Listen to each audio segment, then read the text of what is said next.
ప్రతి క్షణం సమాజం కోసం మీ మిత్ర న్యూస్. తోడేలు పేరు చెప్తేనే ఆ గ్రామస్తులు అడలెత్తిపోతున్నారు. గత కొన్ని రోజులుగా ఉత్తరప్రదేశ్లోని బహ్రైచ్ జిల్లా వాసులను అడలెత్తిస్తున్న మాన్ ఈటర్ తోడేళ్లలో 6వ తోడేలును ఎట్టకేలకు గ్రామస్తులు మట్టుపెట్టారు. దీంతో తోడేళ్ల బాధిత గ్రామాల ప్రజలు ఊపిరి పీల్చుకున్నారు. జిల్లాలోని తమాచీపూర్ గ్రామంలో 6వ తోడేలు గ్రామస్తుల చేతికి చిక్కి హతమైంది.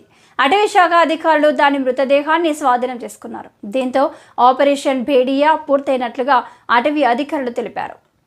తోడేళ్ల దాడుల్లో ఇప్పటి వరకు మొత్తం 10 మంది మృతి చెందారు. ఇందులో 7 చిన్నారులే ఉన్నారు. మరో 20 మందికి గాయపడ్డారు. అర్ధరాత్రి సమయంలో ఎక్కువగా దాడులు చేస్తున్న తోడేళ్లు చిన్నపిల్లలే టార్గెట్గా దాడి చేశాయి.